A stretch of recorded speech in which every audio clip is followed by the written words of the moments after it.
The young woman collapsed to her knees in the slushy snow. Her clothes were torn and smeared with mud. Strands of tangled blonde hair clung to her pale face, drained of color by the cold. "Please, stop!" Clara's cry shattered in the wind. Standing beside her was Richard Whitmore, her own father. His face was flushed red from alcohol. Richard grabbed a fistful of her hair and jerked her head back. A cry of pain burst from her lips. "You think you can run away from me?" Richard snarled through clenched teeth, the heel of his boot pressing deep into the freezing mud.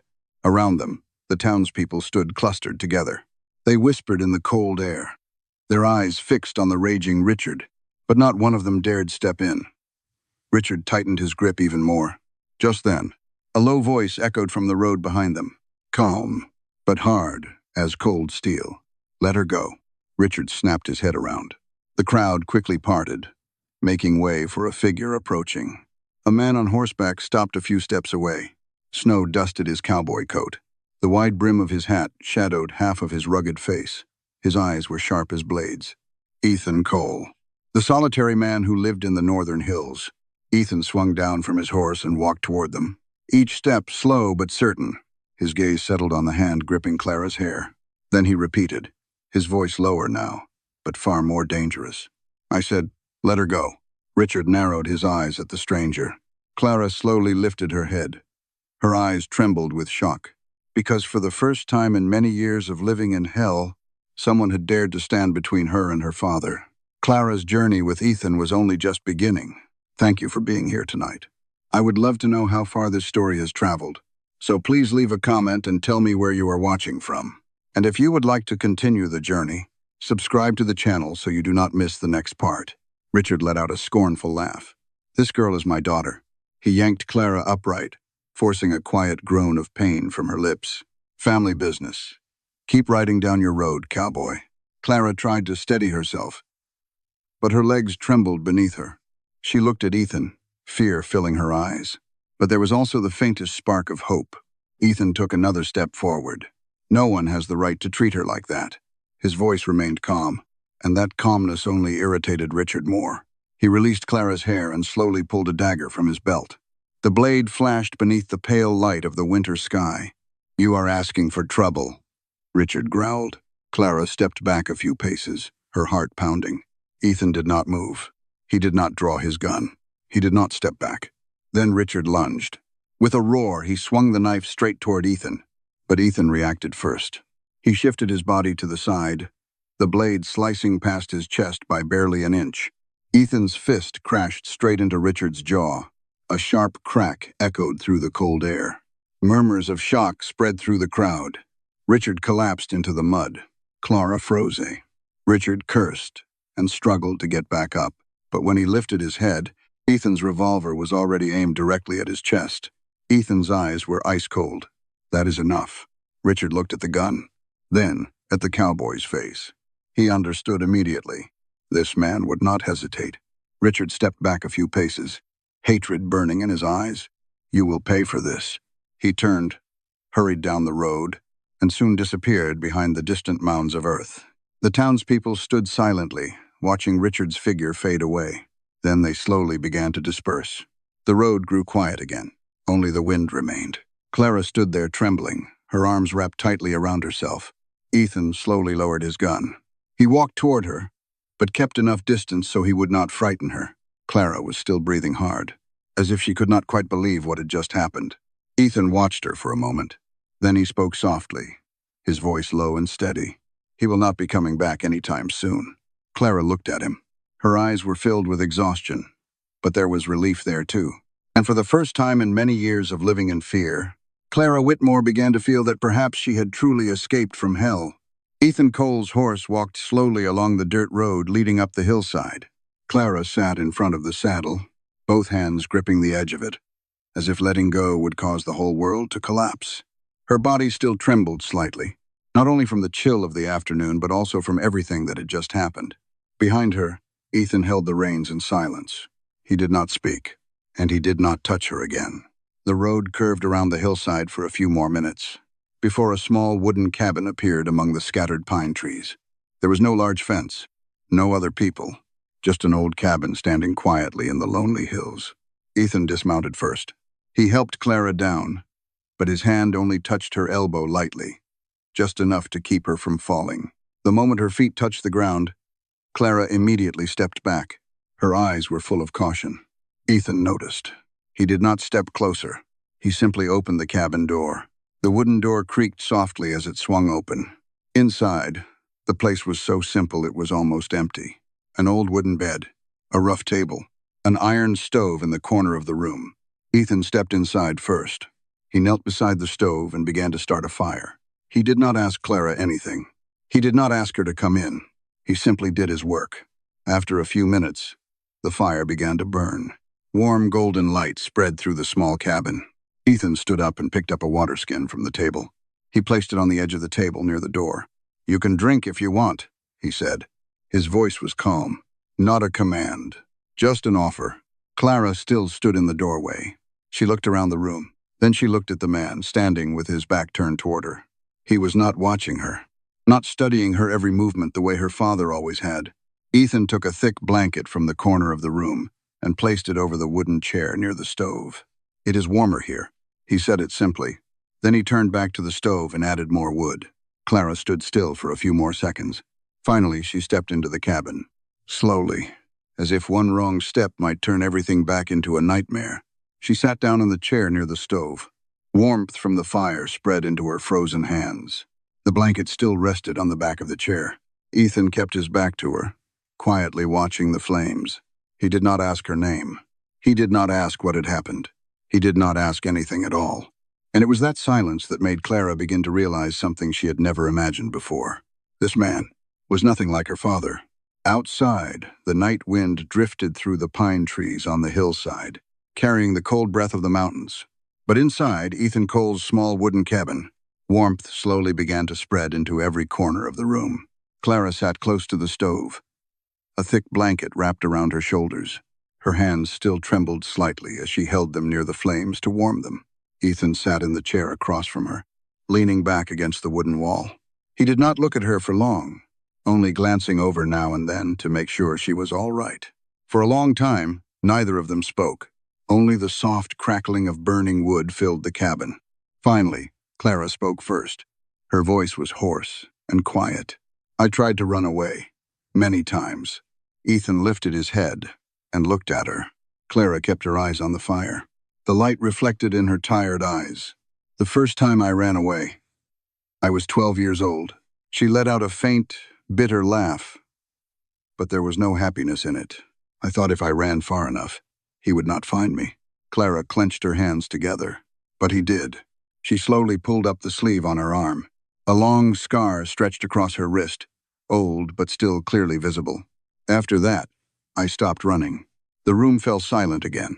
Ethan studied the scar for a moment, then turned his gaze back to the fire. Clara continued, her voice even softer. "But I never stopped thinking about it." She lifted her head and looked at Ethan.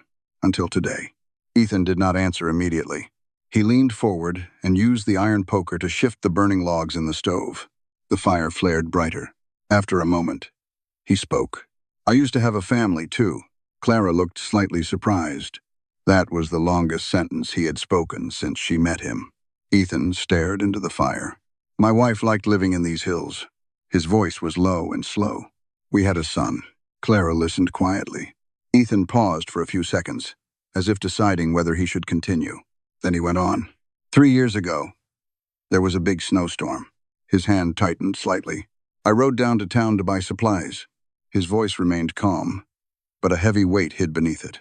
"When I came back, the cabin had burned to the ground." Clara felt her chest tighten. Ethan added very softly, "No one survived." The cabin sank into an even deeper silence. The fire continued to burn, its light flickering across the old wooden walls. Two people sat facing each other, both carrying scars that no one else could see. After a while, Clara spoke quietly. "We both lost everything, did we not?" Ethan looked at her. He did not answer. But the look in his eyes was enough for Clara to understand. And for the first time in her life, Clara felt that someone truly understood her pain. Morning on the northern hills of Arizona always begins in silence. Pale sunlight slips through the pine branches and falls across the roof of Ethan Cole's wooden cabin. Night dew still clings to the grass, glimmering like tiny pieces of silver on the cold ground. Ethan had already been awake for some time. He stepped out of the cabin, pulling his thick coat tighter around his shoulders, then walked toward the horse shed. His gray horse gave a soft whinny when it saw him, its breath forming thin clouds in the cold air. Ethan poured water into the trough for the horse, then turned to look across the ground in front of the cabin. That was when he saw it. A horseshoe print pressed clearly into the damp soil. Not from his horse. Ethan crouched down. His fingers lightly touched the mark in the ground. The soil was still soft. The track was fresh. He slowly stood up, then looked around. Along the path that led up the hillside, there were more hoof prints. Not just one horse. 3. Ethan stood still for a few seconds. Out in the west, tracks like that rarely brought good news. He turned and went back into the cabin. Clara was standing near the stove, adding another piece of wood to the fire. She noticed the darker look on Ethan's face. "What is it?" she asked. Ethan did not answer right away. He walked to the window and looked out at the distant road. Then he said, "Someone has been here." Clara froze. She stepped closer to the door. Her eyes immediately fell on the horse tracks in the dirt. The color drained from her face. "My father." She almost whispered the words. "He found me." Ethan crossed his arms. "Looks like it." Clara turned to him. In her eyes, the old fear was already returning. "He will not come alone." Ethan nodded slightly. "He does not seem like the kind of man who likes working alone." Clara took a deep breath. "He will bring men with him." Ethan walked to the gun rack mounted on the wall. He took down a rifle and calmly checked the chamber. "Right." Clara watched him. "Are you still planning to stay here?" Ethan closed the chamber. The dry click of metal echoed in the quiet room. He looked toward the door. "I am not in the habit of leaving my own home." Clara fell silent. After a moment, she asked, "What do you think they want?" Ethan looked straight into her eyes. "He wants to take you back." Then he added, his voice low and steady, "And the 2 men with him." He set the rifle on the table. "Were probably hired to kill me." The cabin fell silent. Only the wind moving across the hillside could be heard. Clara stood still. She had known her father long enough to know Ethan was right. Richard Whitmore never allowed anyone to stand in his way. Ethan stepped out onto the porch. The sun had climbed higher now. Far down the dirt road, a cloud of dust was beginning to appear. 3 riders were coming straight toward the cabin. Ethan watched them for a few seconds. Then he turned his head slightly and said to Clara, "Looks like they are here." The 3 riders stopped in front of the cabin as the sun climbed higher over the hillside. Dust slowly settled around the horses' hooves. Ethan Cole stood on the porch, one hand resting lightly on the grip of his revolver. His eyes were calm but sharp as steel. Down in the yard, Richard Whitmore sat on his horse, staring up at the cabin with open hatred. The bruise on his jaw was still visible. The 2 men behind him wore long coats covered with road dust. Revolvers hung low at their sides. Their eyes were cold, the eyes of men used to violence. Bounty hunters. Richard pointed toward the cabin. "The girl is in there." One of the bounty hunters snorted. "We only want the girl," he said. "You, Cowboy, can step aside." Ethan did not move. "Go back." Richard laughed. "You really think you can stop me?" Ethan looked straight into his eyes. "Yes, just one word." But it was enough to tighten the air between them. One of the bounty hunters drew his gun first. The moment the metal flashed, bang, Ethan's shot came like lightning. The bounty hunter was thrown backward out of the saddle and crashed onto the ground. His horse reared in panic. The other man fired immediately. The bullet slammed into the wooden post beside the cabin door. Ethan rolled to the side and took cover behind the water trough in front of the porch. He fired back. Bang! The bullet struck the bounty hunter in the shoulder. The man cried out in pain and fell from his horse, rolling across the dirt. Richard froze. He had not expected things to happen so quickly. At that moment, the cabin door behind Ethan creaked open. Clara stood in the doorway. Her hands trembled, but in them, she held a rifle. Ethan saw her from the corner of his eye. "Stay inside!" he shouted. But Clara did not step back. Her eyes were locked on her father. Richard saw her. "Clara!" he roared. "Put the gun down!" For many years, the sound of that voice alone had been enough to make Clara tremble. But this time, she did not lower the rifle. Her hands were shaking, but the barrel of the gun remained pointed at Richard. "Just go," she said. Her voice was quiet, but stronger than she had ever believed it could be. Richard stared at his daughter. His eyes burned with anger. But then he looked at the two bounty hunters lying on the ground. Then he looked at Ethan. The cowboy was still standing in front of the cabin, his revolver aimed straight at him. Richard clenched his teeth. He understood. Today, he would not win. Richard pulled hard on the reins. The horse turned. Before leaving, he looked at Clara one last time. His eyes filled with hatred. This is not over. Then he kicked his horse forward and rode down the dirt road, quickly disappearing behind the distant hills. Silence returned to the hillside. Only the wind remained. Ethan slowly lowered his gun. Behind him, Clara still stood in the doorway. The rifle in her hands trembled slightly. But for the first time in her life, she had dared to stand up to her father. After Richard disappeared beyond the distant hills, Ethan remained on the porch for several more minutes, his eyes still following the dirt road until the last cloud of dust had completely faded. Only when he was certain there was no longer any sign of danger did he finally turn back. Clara had stepped out of the doorway. Her legs still trembled slightly, but they were steadier than before. The tears on her cheeks had already dried, leaving faint lines behind.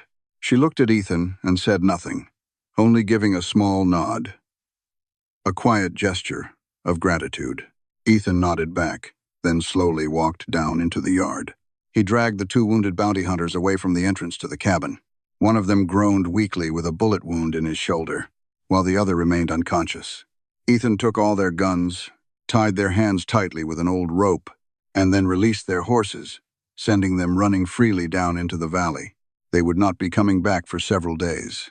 When Ethan stepped back into the cabin, Clara was already sitting near the stove.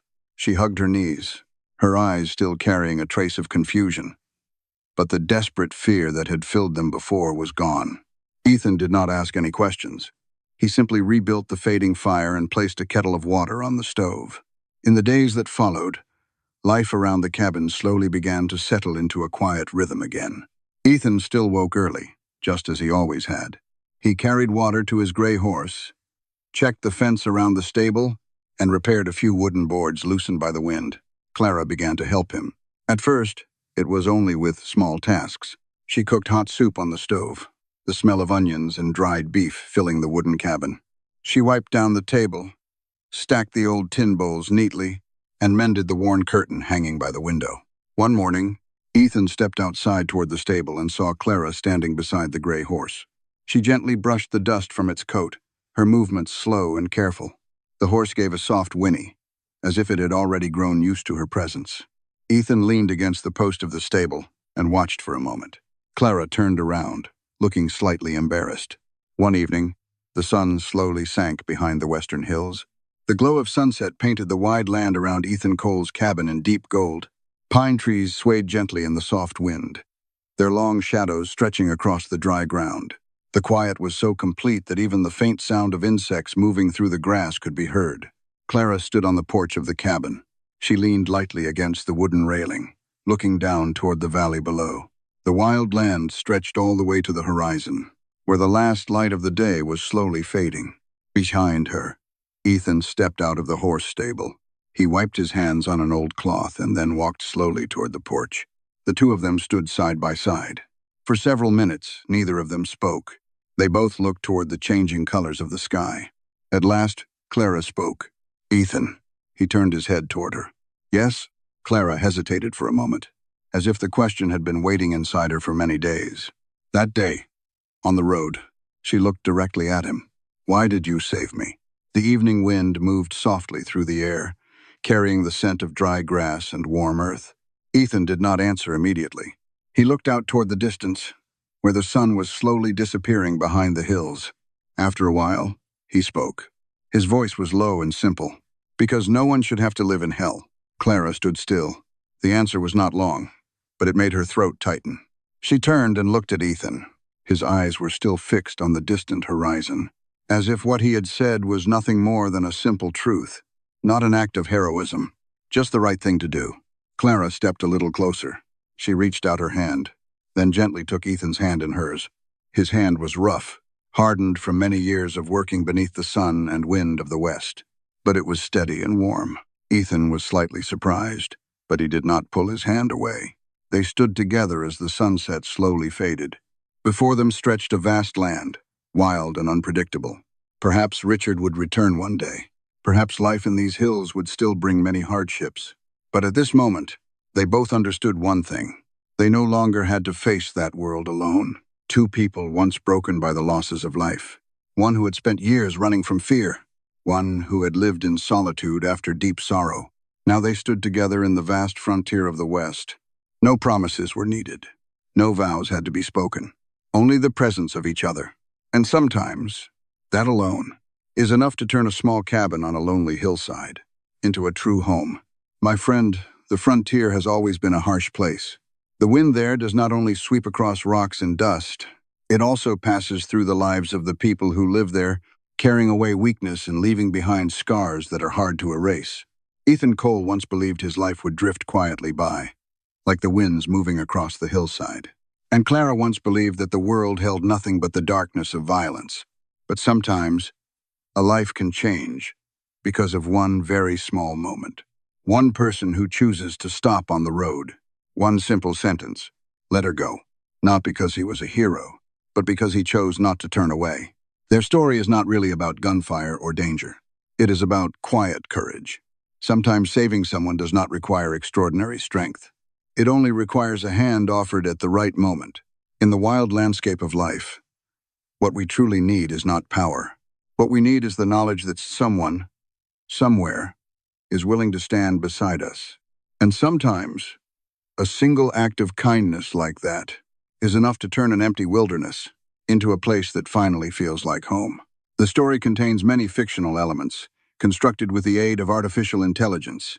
The characters and events do not represent any specific person or historical event. All of it aims to recreate the harsh atmosphere of the Wild West, where the law is sometimes in the hands of the strong, and every choice has its price. If there is anything true, it is the lessons about honor, compassion, and courage in the face of adversity. I hope this story brought you something meaningful. If you enjoyed it, please leave a comment with the number 1. And if it feels right to you, you can subscribe to the channel so we can meet again many more times.